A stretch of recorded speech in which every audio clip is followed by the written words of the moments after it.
ಜನರಿಗೆ ಸರ್ಕಾರವು ಹಲವು ಯೋಜನೆಗಳನ್ನು ಜಾರಿಗೊಳಿಸಿದ್ದು ಎಲ್ಲಾ ಸೌಲಭ್ಯಗಳು ಜನರಿಗೆ ನೇರವಾಗಿ ತಲುಪಿಸಬೇಕೆಂಬ ನಿಟ್ಟಿನಲ್ಲಿ ಹಕ್ಕುಪತ್ರ, ಸಾಗುವಳಿ ಚೀಟಿ, ಸಾಮಾಜಿಕ ಭದ್ರತಾ ಪಿಂಚಣಿ, ಪ್ರಾಕೃತಿಕ ವಿಕೋಪದ ಚೆಕ್ಗಳು, ಬಿಪಿಎಲ್ ಪಡಿತರ ಚೀಟಿಯನ್ನ ಜನರ ಕೈಗೆ ಮುಟ್ಟಿಸುವ ಕೆಲಸವನ್ನ ಮಾಡಲಾಗುತ್ತಿದೆ.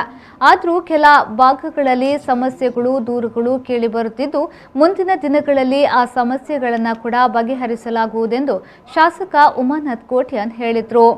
ಅವರು ಕನ್ನಡ ಭವನದಲ್ಲಿ ಆಯೋಜಿಸಲಾದ ಮೂಡಬಿದ್ರೆ ವ್ಯಾಪ್ತಿಯ ಅರ್ಹ ಫಲಾನುಭವಿಗಳಿಗೆ ಹಕ್ಕುಪತ್ರ ಹಾಗೂ ವಿವಿಧ ಸವಲತ್ತುಗಳನ್ನು ವಿತರಿಸಿ ಮಾತನಾಡಿದರು.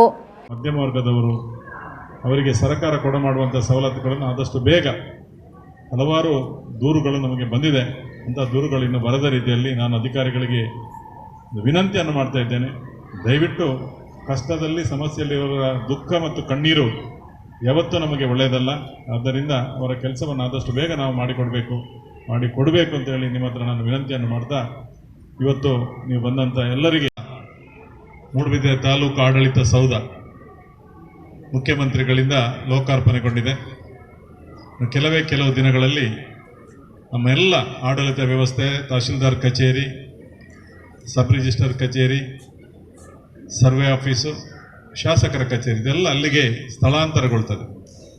ಆ ಬಳಿಕ ನೀವು ಆ ಒಂದು ಕಚೇರಿ ಆಡಳಿತ ಸೌಧದ ಒಳಗೆ ಬಂದರೆ ಎಲ್ಲ ನಿಮಗೆ ಅಲ್ಲಿಯ ಸವಲತ್ತುಗಳನ್ನು ಅಥವಾ ಯಾವ ಅಧಿಕಾರಿಗಳ ಹತ್ರ ಮಾತಾಡಬೇಕು ಅದೆಲ್ಲ ಒಂದೇ ಕಡೆಯಲ್ಲಿ ನಿಮಗೆ ಸಿಕ್ಕುವಂಥ ವ್ಯವಸ್ಥೆಯನ್ನು ನಾವು ಮಾಡಿದ್ದೇವೆ.